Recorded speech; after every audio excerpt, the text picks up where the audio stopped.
Section 1. You will hear a woman booking a room for a party at a community centre. First, you have some time to look at questions 1 to 4.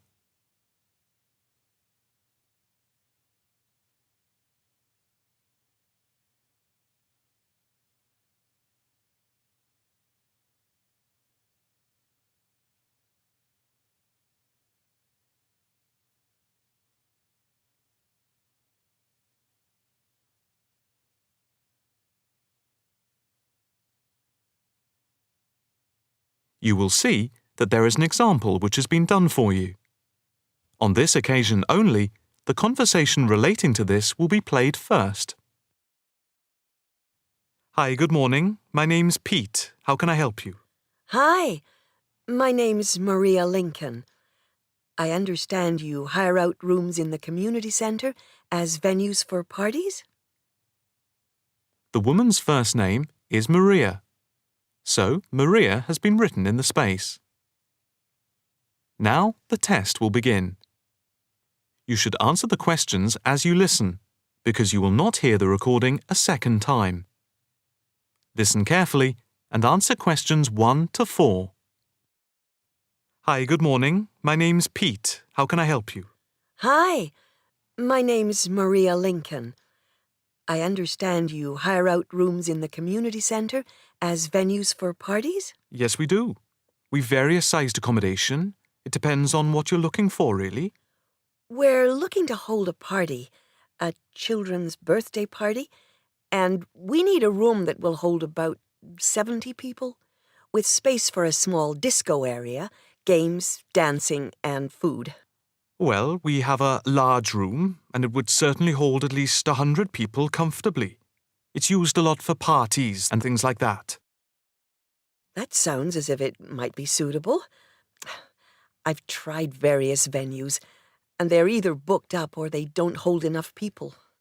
Can you tell me when you were thinking of holding the party? I know it's short notice, but we wanted to hold it Saturday week. That's September 15th. Let's have a look. Yes, you're in luck. The Mandela suite is free then. I'll just write that down. Mandela. And the time. When were you thinking of holding it? In the afternoon, from 3:30 p.m. to 9 p.m. Yes, okay. There is no smoking on the premises, and we're only licensed to have soft drinks. That's okay. I think I'm happy to go ahead. Before you hear the rest of the conversation, you have some time to look at questions 5 to 10.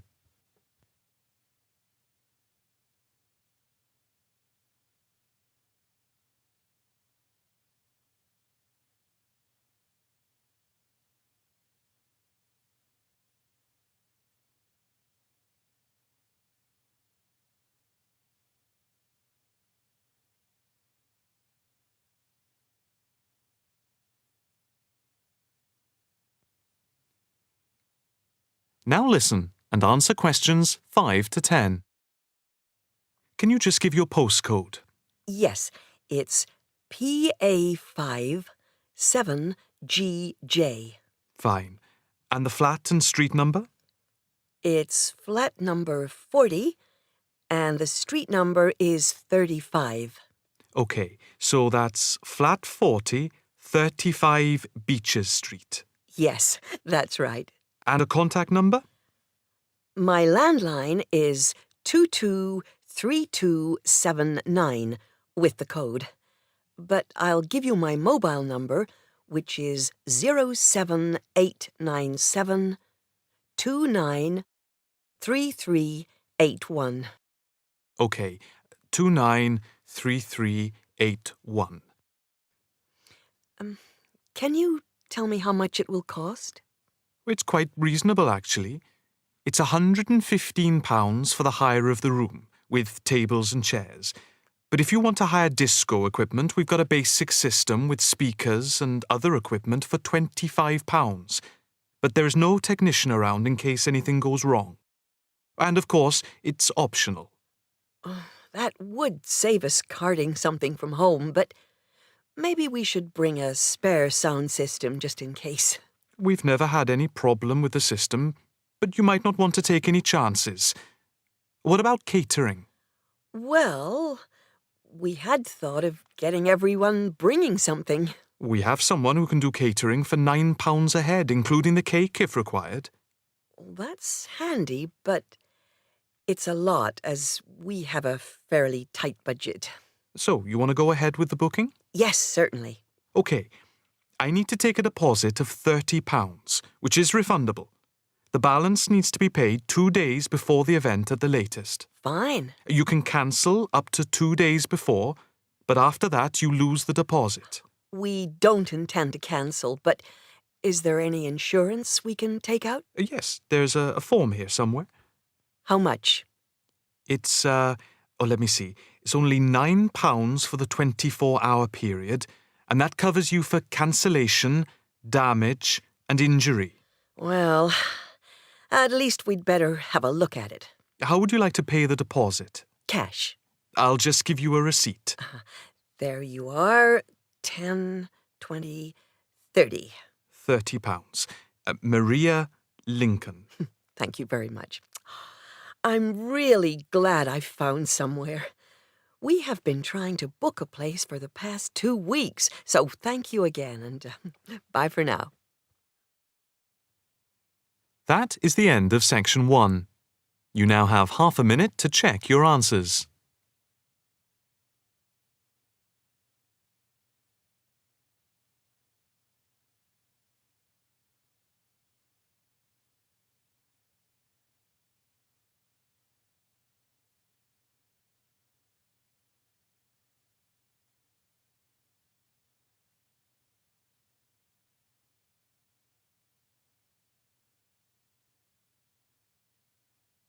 Now turn to section 2.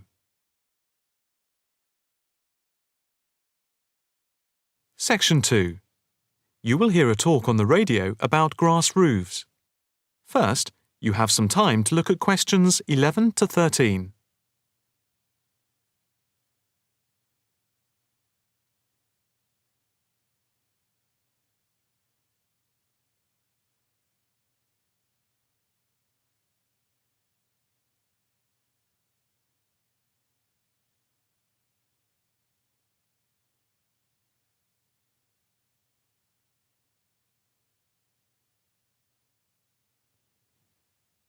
Now listen carefully and answer questions 11 to 13. And now it's straight into the Eco Hotspot for today's programme. We are in fact going to look at an intriguing trend in recent years in the world of eco-friendly developments. There has been a constant stream of new green products coming onto the market for the environmentally conscious. A new departure, which I feel needs greater attention drawn to it, is the increasing interest in grass roofs. Environmentalists sing the praises of grass roofs as interest in sustainable ecological building has led to the greening of the rooftops of residential and commercial buildings around the world. And what does this type of roof consist of? Instead of tiles, which allow water to run off and create flash flooding, the roof has a waterproof underlay, which is laid over the roof deck. This waterproof layer is then covered with layers for insulation and drainage. Then, on top of the insulation and drainage layer, is added a final layer of soil or crushed stones for the plants and/or grass to grow on. The roof can be planted with wildflowers to add colour and life to your rooftop. Before you hear the rest of the talk, you have some time to look at questions 14 to 20.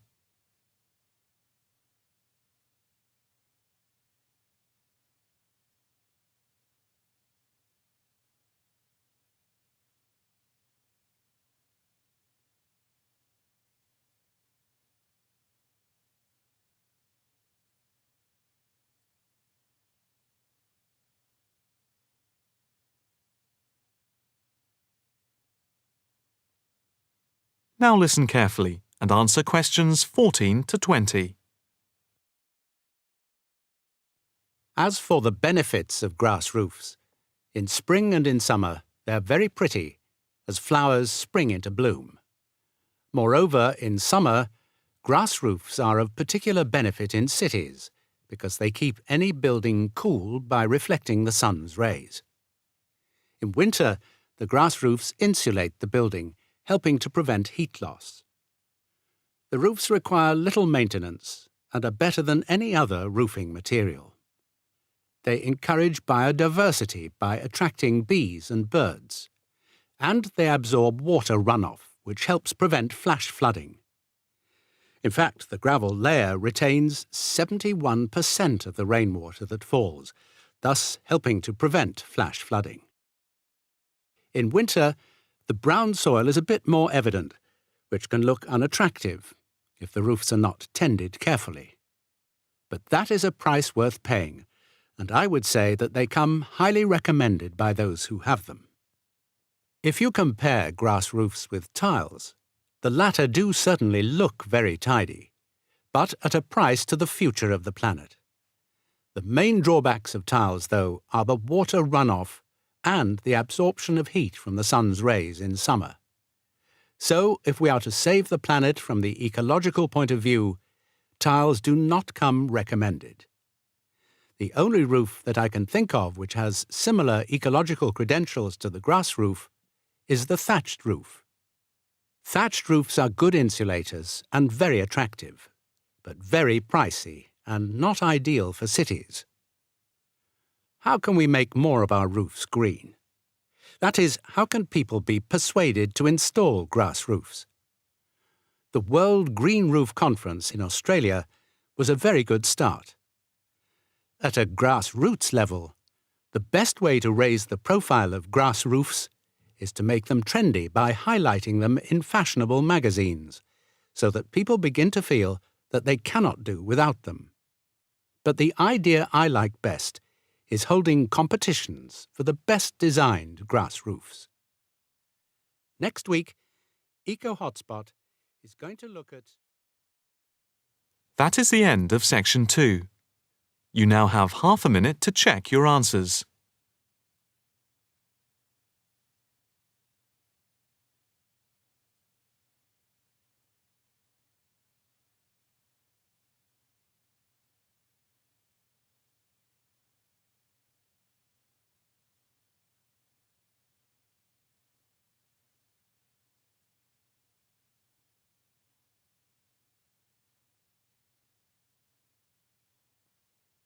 Now turn to section 3.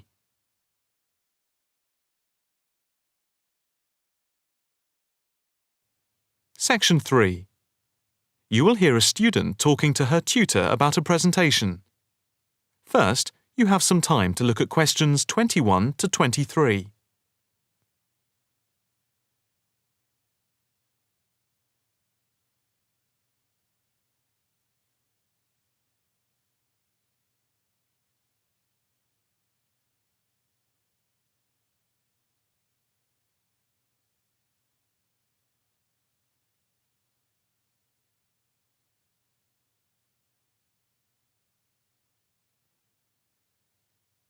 Now listen carefully and answer questions 21 to 23.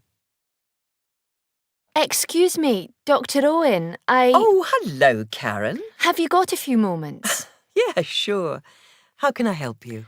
Well, I've had difficulty finding data on the original question, and I was wondering if I could change my paper to Investment in Knowledge, comparing some European countries with the United States, and then with others throughout the world, including the OECD average. I found lots of data by way of graphs, etc. Where did you get the data from? From various sources, books and journals. How are you going to present the material? I am going to use the electronic whiteboard as suggested and do a blend of graphs, pictures, text and podcasts to illustrate my presentation. It sounds very impressive. Yes, let's hope the whiteboard works. But I'm also going to have a PowerPoint presentation for a backup, just to cover myself. A backup is a good idea, but it's a lot of work doing everything twice. It is, but at least I'll have experience of both. Before we talk about how to use the data I've selected, could you give me the names of a few websites I should look at for more specific background material? When you type in anything to do with knowledge, there are millions of sites listed. Before you hear the rest of the conversation, you have some time to look at questions 24 to 30.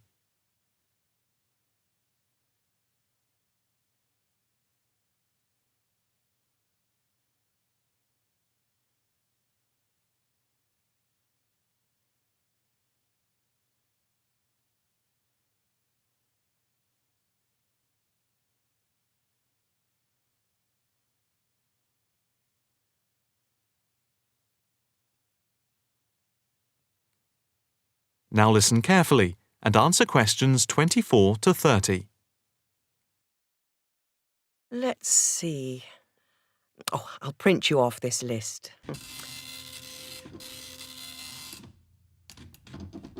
Oh, there we go. Right. Do I really need to study everything on these? No, I suggest there are 5 or 6 you can look at. The one you have to go through is the IT department section on the university site, which is www.kmul.org.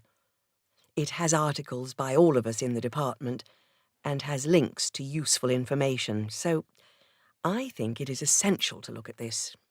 OK, I've already been on it, but I'll tick that one as a must-read. And there's a site which is hosted by Pollock. It's investmentit.com. All you need to do is to skim the abstracts of the articles on the site. They'll give you a general idea about the effects of investment in knowledge. Yes, that sounds good. It cuts out having to read everything. What about this one? knowledgejournal.com. If I remember, it's not that useful. I would say that there are very few things that you need to read there. Then there's itknowledgereview.com. It's got loads of articles, but it's probably best just to read those that have come out in the last term or so. Do you have to subscribe? No, it's free from the university library. And another free journal online is itonline.com. I wouldn't say it's essential to read it, but it is beneficial.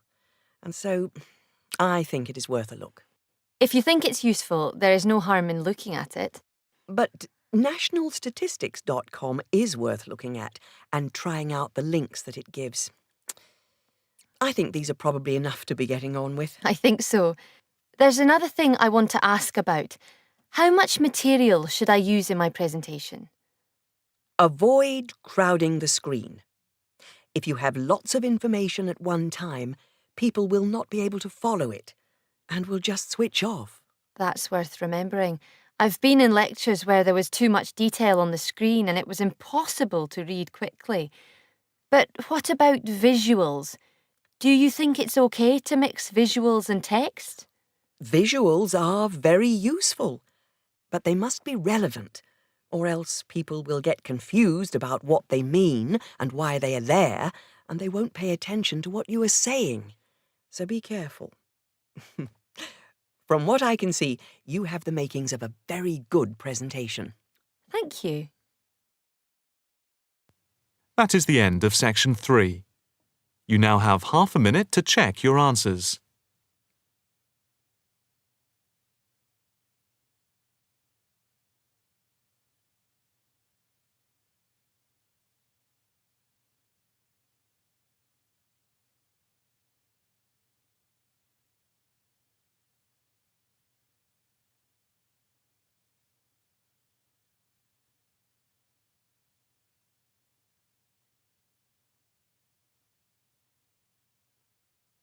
Now turn to section 4.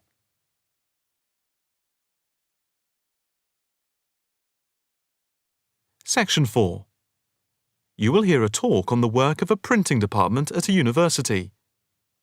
First, you have some time to look at questions 31 to 40.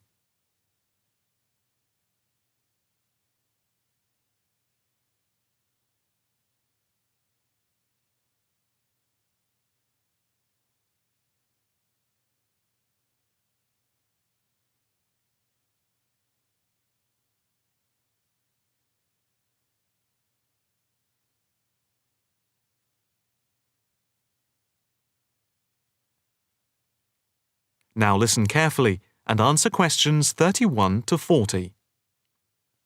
I am here to give you a brief outline of the work of this new department.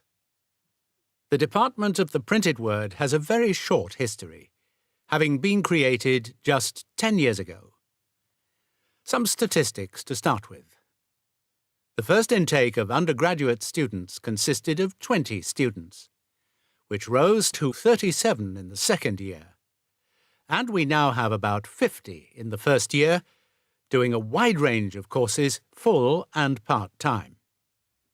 We have a thriving research department, with 17 students on the taught MA course and 7 students doing research full-time.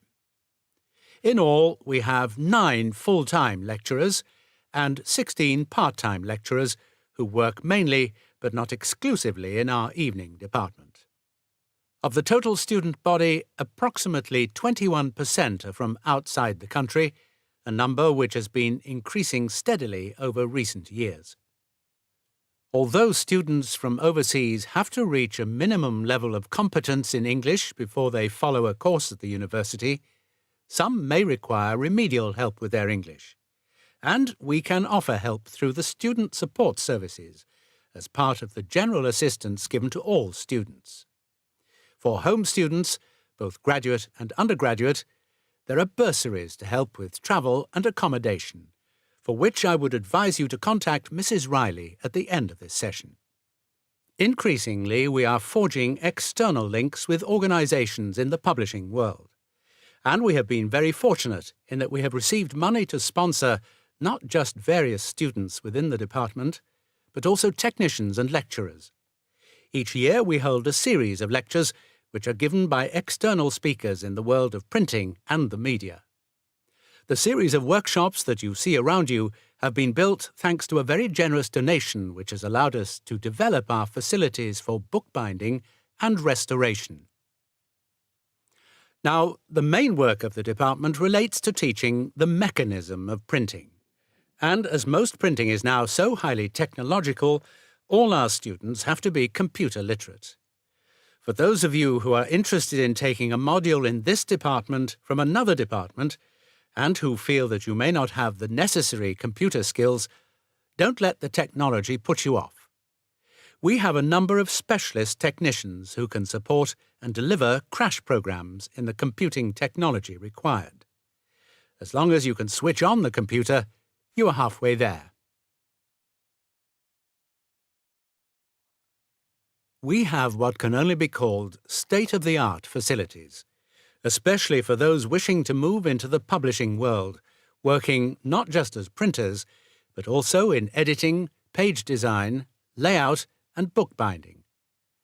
With the extensive facilities we have for book restoration, some of our former students are now employed as expert book restorers and conservationists, skills which were once almost dying out.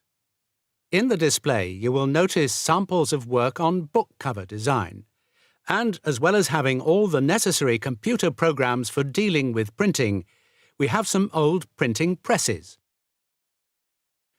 Despite being largely a modern department, we do have an increasing interest in research into the history of the printed word, ranging from early European to Chinese and Japanese printing techniques. We have in fact some very well-known experts on early printing in Europe in the 15th and 16th centuries. If this area appeals to you, you can talk to Dr. Fred Clare afterwards. From China, we're lucky to have as a visiting lecturer Dr. Yu, who is an authority on early Chinese manuscripts and printing machines. If you are thinking about doing a module with us, or you are interested in doing research after you have finished your first degree, the person to talk to is Professor Clarkson, who will be able to give you all the details. For postgraduate research, you should really be thinking about applying now, even though we are only in December, as the department now attracts large numbers of people, and we always have many applications for each research position. That is the end of section 4. You now have half a minute to check your answers.